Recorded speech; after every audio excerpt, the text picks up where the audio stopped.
Why, hello there, darling. Oh, I'm sorry. I didn't mean to frighten you. I'm afraid I have a bad habit of sneaking up on people. Light feet, long strides. Tell me, what's a boy like yourself doing out here? Prowling about my courtyard all alone, so terribly close to midnight?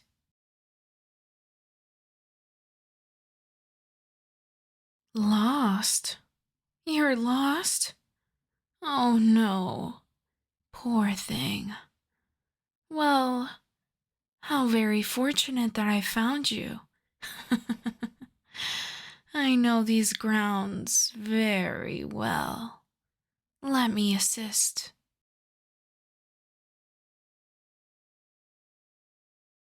Yes, you're in my domain. You're trespassing, as a matter of fact. But don't fret, I don't mind. I'm sure it was only an honest mistake by a lost, scared little boy trying to find his way home.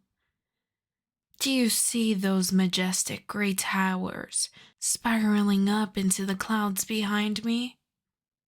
Those thick walls of stone bristling with thorny ivy. That is my home. You're on the outskirts of my castle. You seem skeptical. Have you never met a woman who lived in a castle before? You don't think I would lie to you, do you? Do I look to you like a dishonest person? No, it's the truth. I promise. This castle has been my home for, oh, well, so many years. I blush to name the number. But suffice to say, I have resided here for a very long time. And it's likewise been very long indeed, since I last entertained a guest.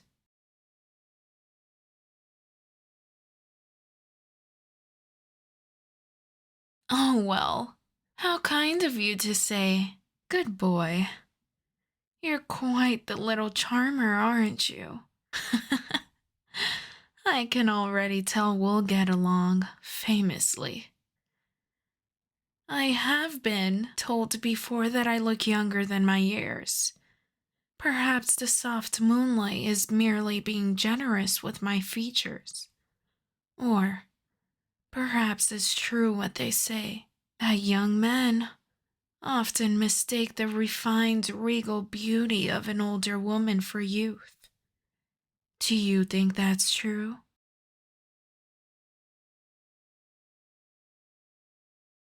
Of course you don't know. You don't know anything, do you? You don't know where you are. You don't know on whose lonely grounds you've inadvertently tread. You don't even know the name of the woman who's about to bring you home. But it would be my pleasure to teach you. I am the Countess Victoria, but you can call me Countess. And what might I call you, my little lost lamb? A pleasure to make your acquaintance, even if it had to be under such unusual circumstances. I often find the most intimate connections are made by happenstance, chance meetings at the dead of the night, rather like the one we're having right now. A shame they're so infrequent. As I said, it's been quite a few moons since I last had someone stumble into my hunting grounds. Why, yes, this courtyard is my hunting ground. In my younger days, my friends and I would fritter away half the nights of spring and summer here. My old companions so loved the thrill of the hunt when they were alive. Death, sadly, has dulled their taste for chasing prey. Mine, however, remains quite undiminished. Oh, we hunted all sorts of beasts. Pheasant, fox, rabbit, even on occasion that most crafty prey animal. Man, oh, how many men did we hunt on these grounds?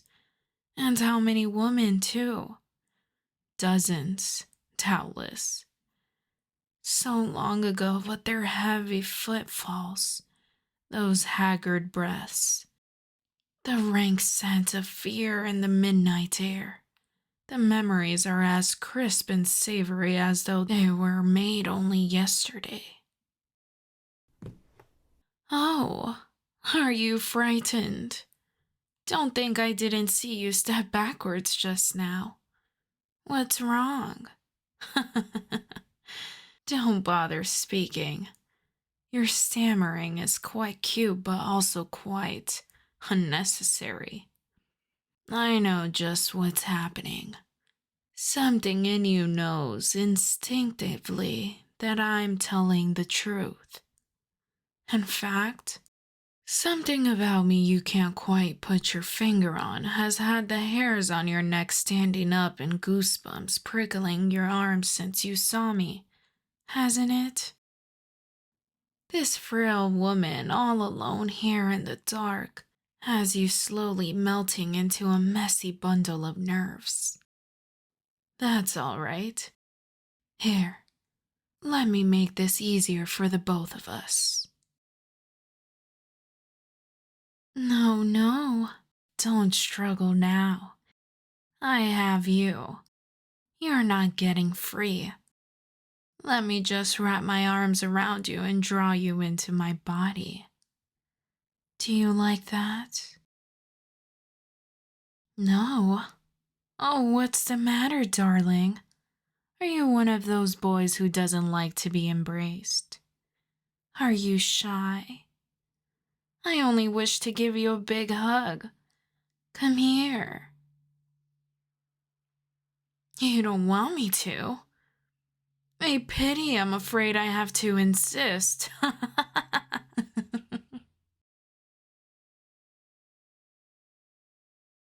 Is that supposed to scare me? Don't embarrass yourself, darling. Here, hush those silly words. Let me envelope you in the thick folds of my cloak.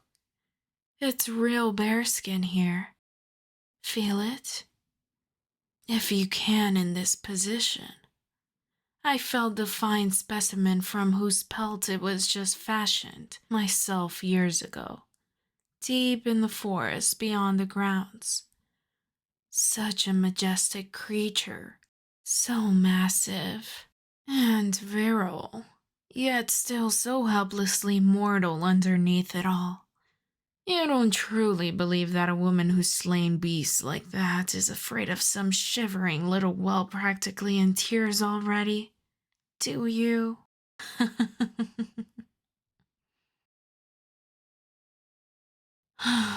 Fine. I can see I'm dealing with a stubborn boy.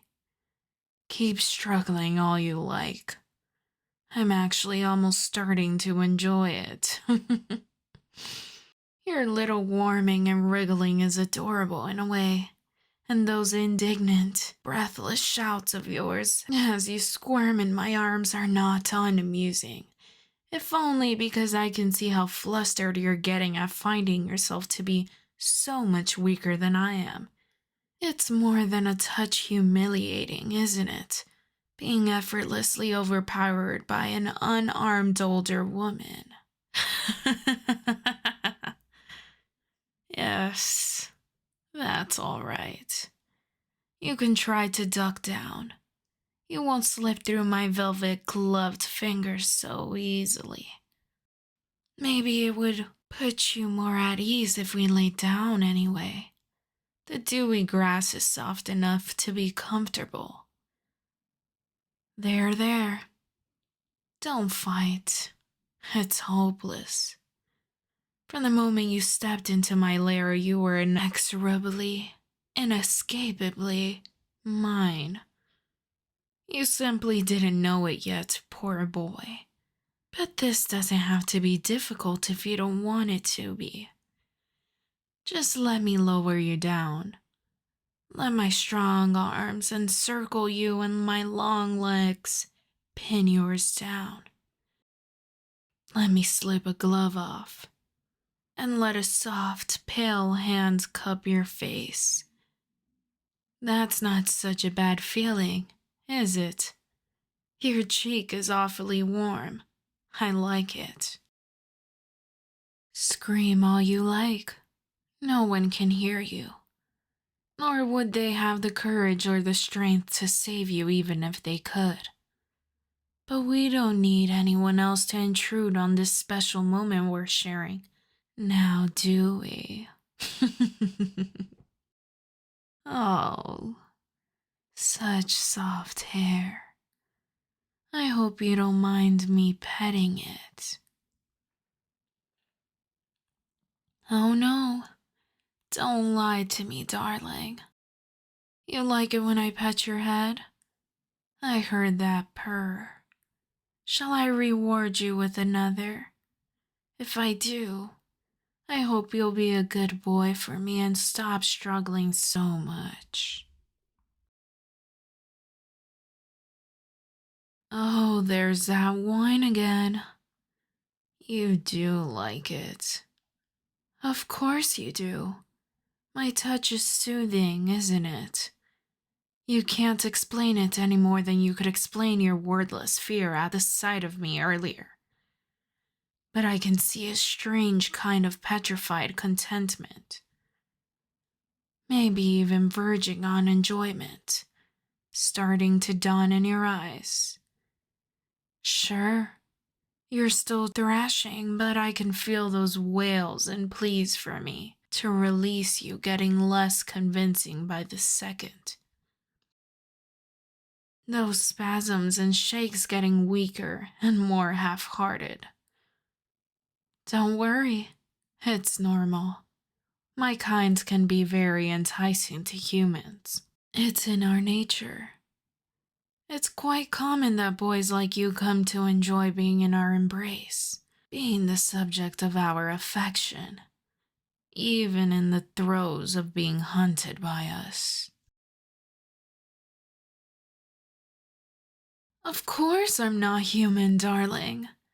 Come on now. Have you ever met an ordinary woman with a pair of glistening fangs like these?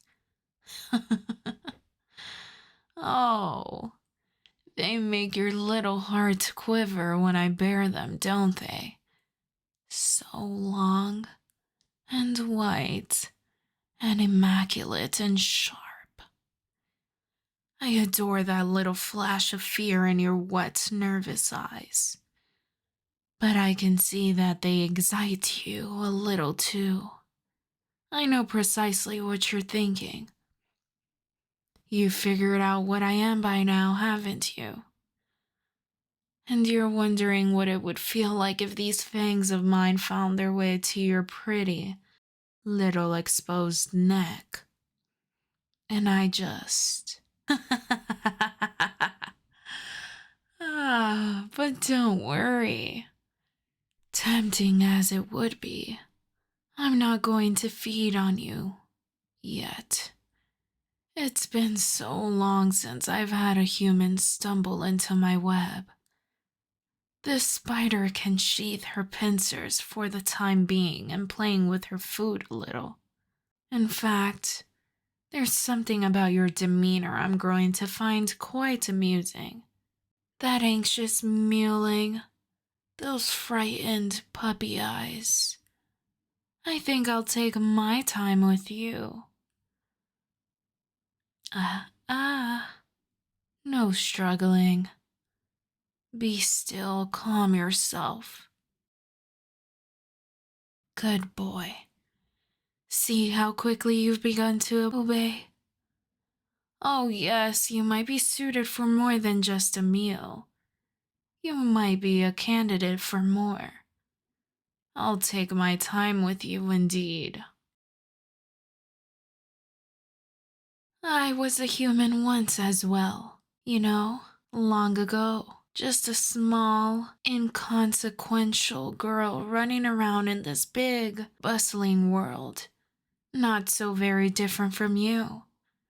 But then something happened. Something absolutely wicked. And when it was over, I became the Countess. My skin paled, my teeth grew into fangs, and my lips took on this luscious, natural red you find so enthralling.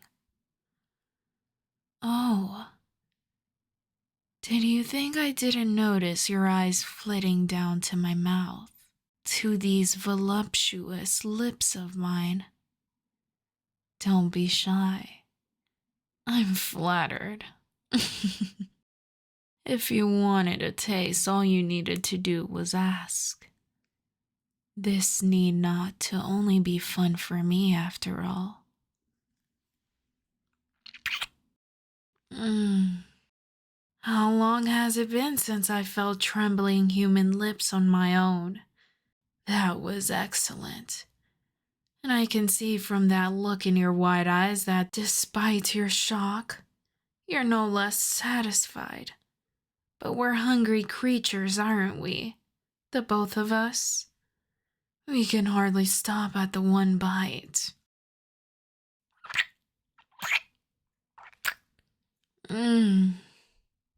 Much as I hate to be part from you, I fear we're burning moonlight. We'll retire to the castle now, you and I. I'll find a room for you. Or perhaps you'd prefer to share my bed. Another little treat I might reward you with if you're a good boy. As I said, this need not to only be fulfilling experience for me. I have so many plans unfurling in my mind for you, pet. You might just be the one I've been looking for. But time will tell. Now, one last kiss. All right, on your feet. You won't resist anymore, will you? You're under my spell now, aren't you?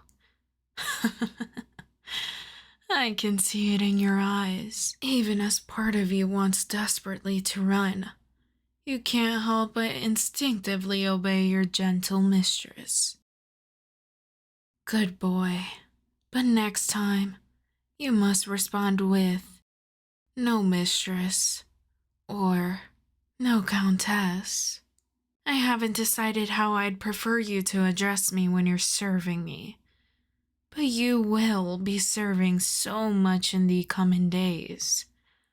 We have time to sort that out. Take my hand now, and follow me. You should have asked the townsfolk why they take such care not to wander up here, by mistake as you did. Especially at night. Or perhaps you did ask. And when they told you the story of the dreadful vampire who wears the guise of a beautiful woman dwelling in this fairy castle, you didn't listen, did you? I'll bet you even chuckled to yourself later. What a ridiculous fable. Nothing more than a lie to scare school children. I don't believe in campfire tales of vampire countesses, stalking boys and snatching them up in the dark of night. Well, my darling, my advice is, you'd best start believing in those tales. You're in one.